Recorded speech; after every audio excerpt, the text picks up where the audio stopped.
O vestibular da UFMS no que tange as obras literárias é o que você vai ver hoje. É disso que a gente vai falar. Por favor, elogiem o meu slide primeiramente. Fala assim, nossa, que maravilhoso! Que lindo! Ai, para! Assim eu fico tímida. Vamos lá, gente. Seguinte, eu vou fazer mais ou menos aí 20 minutinhos para cada obra literária. Certo? Certo. O Vicky colocou a Alexa para tocar. Diz que vai tocar a Alexa a hora que der 20 minutos para eu não me deter demais em determinada obra. Então, olha só. Primeira obra literária sobre a qual eu vou falar com vocês. Marília de Dirceu. Você está careca de saber sobre esta obra. Você passou o primeiro, o segundo e o terceiro ano falando sobre esta obra. Você está fazendo o cursinho e nós estamos falando sobre essa obra. Então, você só tem uma obrigação na sua vida. Gabaritar essa questão. Se ela aparecer. Autor importante. Qual é o nome dele? Vai.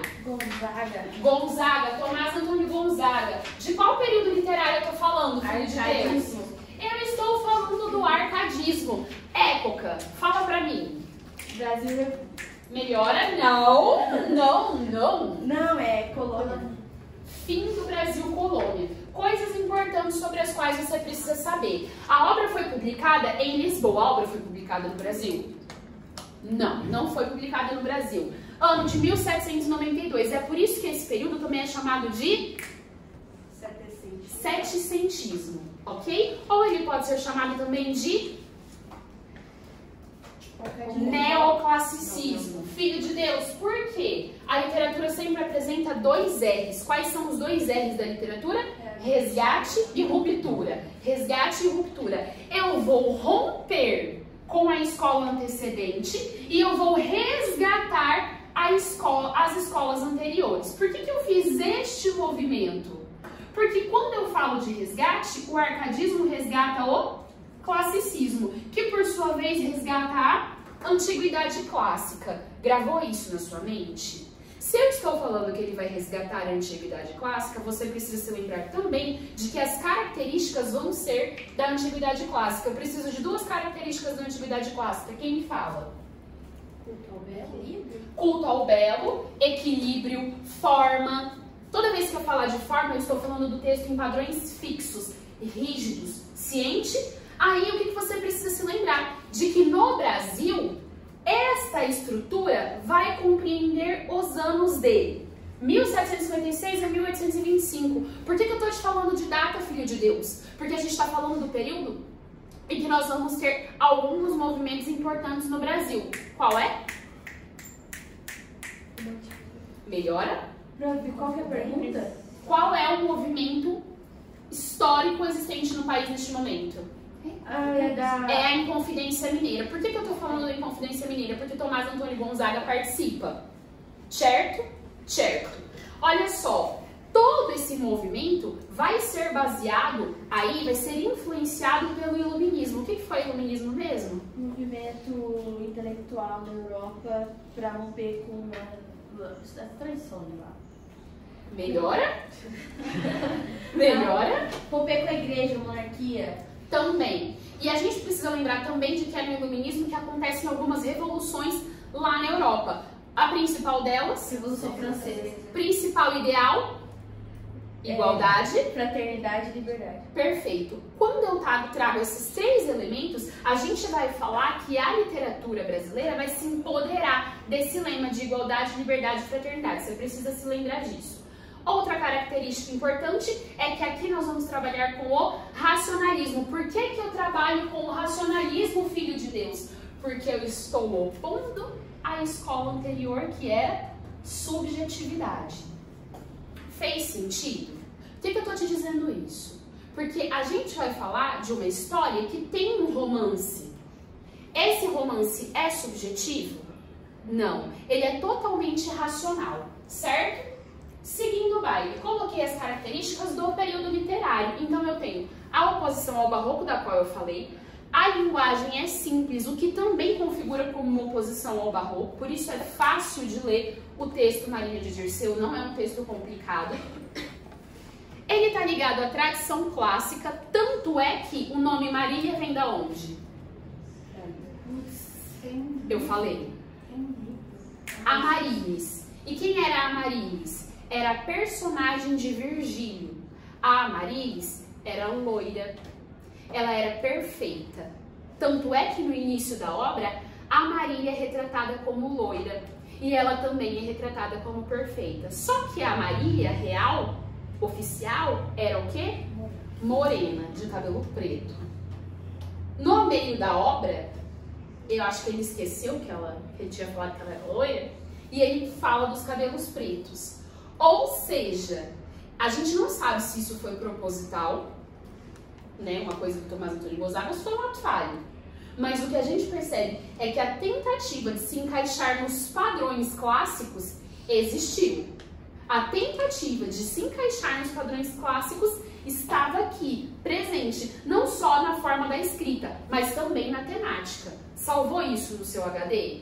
Maral, que maravilhoso! A gente vai falar que nesse momento quase todas as obras são publicadas em forma de pseudônimos. O que são os pseudônimos? Usar nome que não é seu.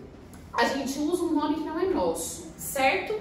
E eu tenho as expressões em latim, são só 5, me ajudem. Carpe diem. Carpe diem significa? Carpe diem, aproveite o dia. Aproveite o dia. A UFMS traz outro nome pra gente. Tempus fugit.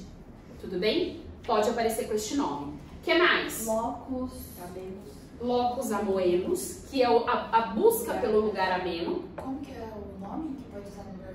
Tempus fugit. Vai aparecer aqui daqui a pouco. Outro, o lugar ameno, né? O lugar aprazível é aquele que a gente deleita, que eu me delicio com a mulher amada. Oi. Eu sei que vai fugir um pouco, mas por que geralmente esse usa o pseudônimo? Por que não quer dizer? Isso era uma tendência europeia. Então a gente vai ver que lá na Europa tem um cara que se chama Manuel Maria Barbosa du Bocage e ele vai escrever não como Bocage, ele vai escrever como Dirceu.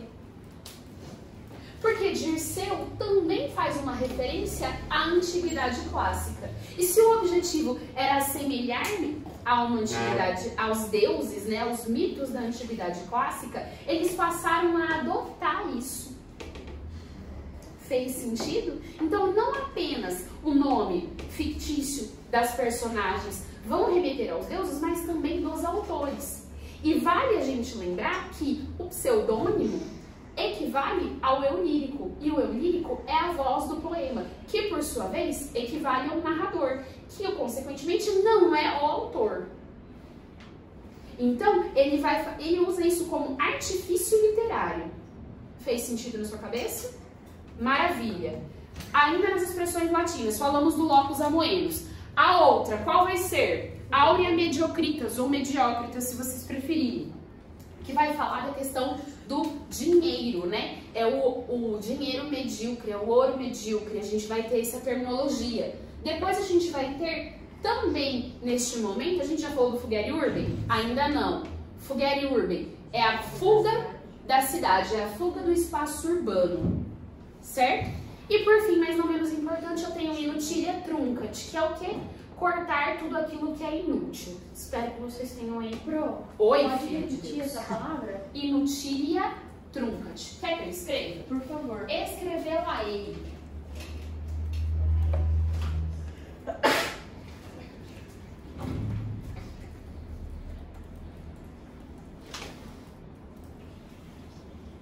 Locus amoenos.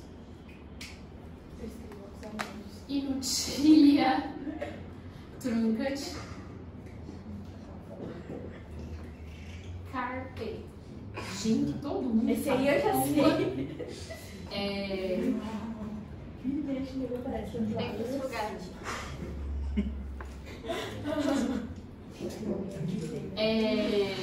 Também que a mulher escreve. Sabe essa música que eu postei? Faltou algum? Ah, áudio. Eu estou ali hoje,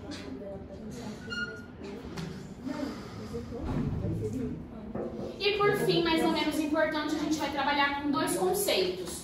O bucolismo, que é essa necessidade de recolhimento que o pastor tem.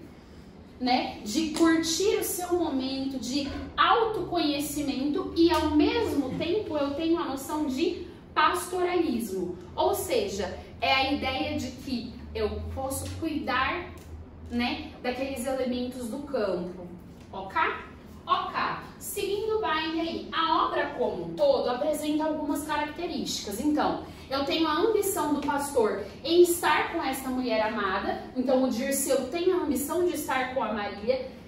Objetivo, ter uma vida simples e bucólica. A gente acabou de falar deste conceito. Então, o objetivo dele é ter uma casa no campo e cuidar, né? Ali, inclusive, caiu uma questão em alguns dos vestibulares passados, exatamente com um trecho de uma música que falava: eu quero uma casa no campo onde eu possa morar, né? Então ele falava dessa ideia de bucolismo.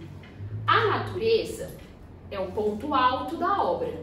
Por que o ponto alto da obra? Porque é a ideia do lugar ameno, certo? Vale a gente lembrar que os caras são pastores de ovelhas. Então, tanto a Marília como o Dirceu exercem esse papel. Não se esqueçam de que o Dirceu, este cara, é o eu lírico. O eu lírico é a voz do poema, ele não é o autor. Não se esqueçam disso também. E o que é mais legal a gente pensar é que, apesar de eu ter a natureza como ponto alto, você, que já leu este livro, sabe que o espaço não é revelado. E se você não leu, você finge que leu. Pronto. Ele é o Boca do Inferno ou é o outro? Não. Boca do Inferno é verdade demais. Outro Verdade período demais. literário. É Outro isso aí. período Eu literário. confundo muito. Ok? Boca do Inferno tá lá no Barroco. Aham. Tomás Antônio Gonzaga tá marcadíssimo. Tá bem? Maravilha? Alguma questão a respeito do que eu coloquei aqui? Tranquilo, né? A obra é dividida em 3 partes que você precisa saber. A primeira parte é de exaltação da Marília. O tempo todo ele vai se reportar à beleza desta mulher. E esta beleza está ligada à perfeição. Perfeição física e perfeição de caráter. Então a Marília não fala alto. A Marília é comedida e ele escreve isso, ele fala que ela é uma mulher comedida. Ela não é como as outras. Então, esse enaltecimento é importante. A segunda parte é o momento em que ele vai ser exilado. Você se lembra de que eu te disse que é neste mesmo panorama em que está acontecendo o processo da Inconfidência Mineira, do qual Tomás Antônio Gonzaga faz parte. E se ele faz parte, você precisa entender também que a Inconfidência Mineira trouxe consequências. O Tira, nosso amigo Tira, foi enforcado. Cláudio Manuel da Costa dizem as más línguas que se suicidou. Há uma outra versão da história dele. E a gente tem aí o Tomás Antônio Gonzaga, que foi preso e foi exilado do seu país. Então é neste momento em que ele vai escrever sobre a sua solidão, certo? Mas ainda tem um pouco de esperança de que ele voltaria para ficar com Marília, sua bela mulher amada, maravilhosa. A terceira parte é aquela em que a melancolia se instaura. E aí, nesse momento, você precisa ter claro que ele já não tem mais esperanças. E ele sabe que não vai voltar. Por isso o tom é de pessimismo. Por isso a solidão é mais forte nesse momento. Certo? A título de curiosidade, o vestibular não cobra isso, eu coloquei que a primeira parte é composta por liras, que é um tipo de texto musicalizado, que o mais importante é o quê? É a sonoridade, você se lembra da forma? Ponto. Então, para a antiguidade clássica, isso era importante. Agora, você tem certeza de que é isso? Alexa, desligar. Ai, o professor. A segunda parte é composta de 38... Obrigada! Ó, tá show. 38 liras. E a terceira parte, a forma também importa, eu tenho 9 liras. E aí eu já tenho uma mudança de perspectiva. É como se ele estivesse afinando o trabalho dele. E aí ele não escreve uma lira, ele escreve o quê? Soneto. Qual é o texto mais perfeito existente? O soneto. Sacou? É como se fosse uma evolução do texto dele.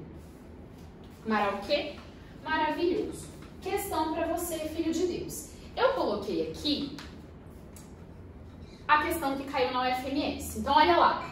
Com os anos, Maria, o gosto falta e se entorpece, o corpo já cansado. Triste, o velho cordeiro está deitado, e o leve filho sempre alegre salta. A mesma formosura é dote que só goza a mocidade. Rugam-se as faces, o cabelo alveja, mal chega a longa idade. Que havemos de esperar, Marília Bela? Que vão passando os florescentes dias? As glórias que vêm tarde já vêm frias e pode, enfim, mudar-se a nossa estrela. Ah, não, minha Maria, aproveite-se o tempo antes que faça o estrago de roubar ao corpo as forças e ao semblante a graça. Te deu o poema. E aí ele vai te dar o enunciado da questão. Na poesia Árcade, era comum que os poetas retomassem temas que fossem cultivados pelos poetas da antiguidade clássica. Os lemas árcades consistem na composição de expressões que remetem aos ideais da valorização da simplicidade, aspecto importante dessa escola literária. Cada um dos temas carrega um tipo de filosofia de vida. Qual é o tema que o eu lírico desenvolve no trecho lido? É o tempus fugit, que é a fugacidade do tempo. É o locus amoenos, exaltação de lugares amenos, tendo como única preocupação a realização amorosa. É o fugere urbe, abandono da conturbada e artificial vida urbana. É o aurea mediocritas, viver com moderação sem os excessos, sem ambição. Ou é o imatilha truncat, que afasta-se, né, de todo o apego material? Quem acha que é A, quem acha que é B? Acho que é o da Fugere Urbe. Você acha que é o fugere urbe? Você acha que é o tempus fugit? Vocês estão sem achar nada. Vamos, gente. B. Mas eu acho que eu marcaria B, eu acho. Acho que eu sei lá, não sei. Ah, não sei. Nossa, todo mundo diferente. Aham. E eu quero saber por quê. Eu quero justificativa. Porque se você marca B, aonde você tá vendo o lugar ameno? Porque aqui ele tá falando dela e dele, né? Então, assim, que o tempo vai passando e eles vão envelhecendo. Seria tempo sujo, porque lá na última estrofe ele fala: aproveite-se o tempo antes que se faça a estrada de roubar um pouco as Ele forças. fala, aproveite-se o tempo. Olha que lindo. Lembra que eu te falei agora há pouco que o carpe diem pode vir com a forma de tempus fugit? Sacou a ideia? Então a alternativa correta é a letra A. Nossa, eu achei que fosse ficar visível, né? Pelo visto não ficou tanto. A alternativa letra A é a fugacidade do tempo. Até porque aqui ele tá falando, né, ó, o cabelo vai ficar branco, o cabelo alveja. Ele tá falando o que mais? Que as faces vão ficar enrugadas. O texto tá falando, tá aqui. Entendeu por que não pode ser fugere urbe? Ele não tá chamando-a para eles fugirem e serem felizes. Certo? Mais uma. Olha lá. Eu, Maria, não sou algum vaqueiro que viva de guardar alheio gado. De tosco trato, de expressões grosseiras, dos frios gelos e dos sóis queimados. Tenho o próprio casal e nele assisto. Dá-me vinho, legume, fruta, azeite. Das brancas ovelhinhas, tiro o leite. E as mais finas lãs de que me visto. Graças, Marília Bela, graças à minha estrela. O fragmento possui uma característica eminente, que é mesclar dois esquemas de rimas produzindo um ritmo notável. Aula básica, aula de número 1, quando a gente fala lá na literatura. É correto afirmar que esses esquemas são respectivamente rimas. Fácil, fácil, mole, mole, melzinho na chupeta. O que ele vai fazer? O que você vai fazer? A, B, A, B. A terminação. Tac, tac, tac, tac. Depois, assisto, visto, azeite, leite. Aí você tem que lembrar um nome. Como é que chama isso aqui? Não, o nome das rimas. O nome das rimas. Cruzado. A gente pode chamar de cruzadas ou alternadas, a gente pode chamar de, aqui nesse caso, interpoladas,